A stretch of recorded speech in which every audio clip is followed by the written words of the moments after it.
Hello, everyone. Welcome to another episode of the Kings of Coffee. I'm JR, and this is Rusty. Hey guys.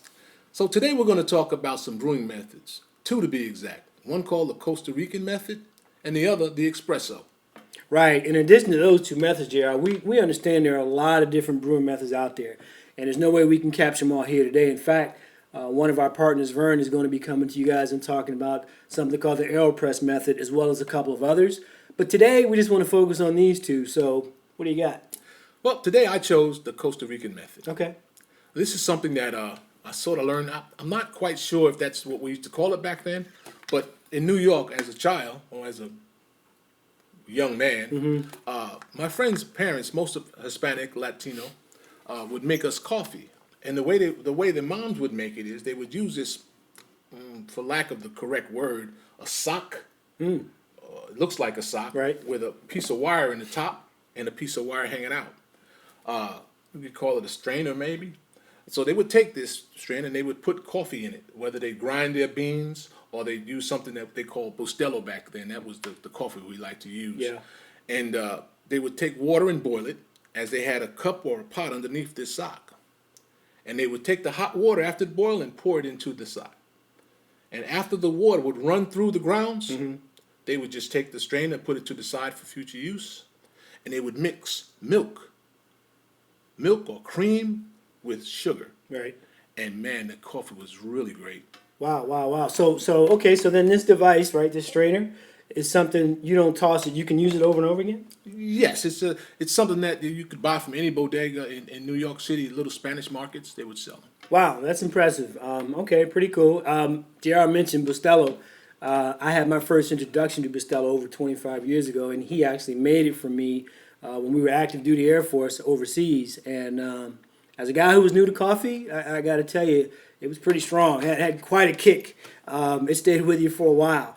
But over time, I developed a taste for it, and I liked it. I did have to, like you say, use a lot of cream and sugar with it. But the key thing is I had no idea that's how it was made, through that Costa Rican method. So 25 years later, I'm finally figuring out how that was done, which is pretty cool, right?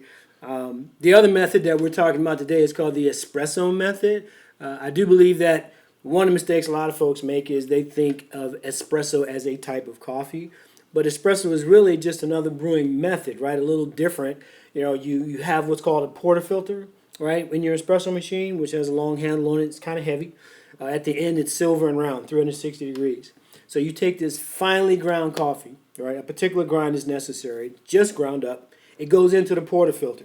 And then you take this device that has a ball handle on the top and a steel on the bottom, and you kind of press it down. It's called tamping. And you tamp it to get what basically looks like a hockey puck, right? So then you put the portafilter in your espresso machine, and when you fire it up, high pressure, hot steam is forced on top of the puck. So it's a lot of, and it's very hot. That steam and that pressure creates an extraction that comes out, and if you've ever seen it, we'll show you guys what it looks like as that shot's being pulled.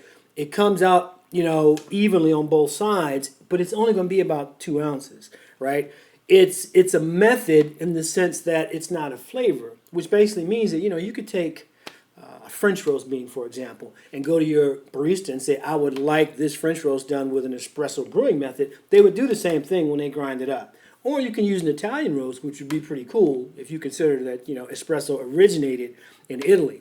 The thing is, though, when you make this, if you do it right, it has a liquid gold crema-looking color that is just pure goodness. And if you do it wrong, you'll know right away. It won't taste right. It'll be the wrong color. It'll be a mess if you do it that way. So what do you mean? It's more of a science? I do think it is a science to get it right. You know what I mean? There's several different factors. You got to have a good burr grinder, especially if you're doing it at home like I do. You have to have a good espresso machine, right? And you have to get your beans fresh. I think the science of it is finding the right grind. For me, on the Gaggia burr grinder, setting number 11, if you have it, give it a shot, works perfectly with the Gaggia Classic, espresso maker.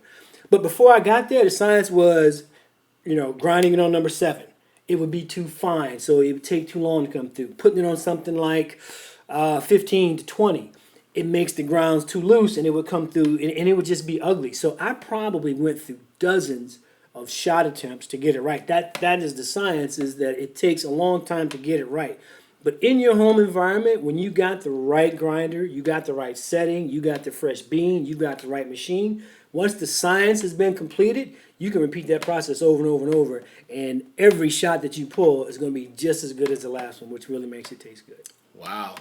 Well, I'm quite sure that there's plenty of brewing methods that we don't even know about that maybe you do. So just let us know. Oh, yeah. And one other thing, too, before we go. In addition to those brewing methods, we'd also like to know that you guys follow sports, college, pro, or otherwise. As you can see, we're here in one of our favorite sports locations as we get ready to go to a game. And if you're not from this area, the Northern Virginia, D.C. area, this is an exciting time for us, right? We've got a baseball team in the playoffs.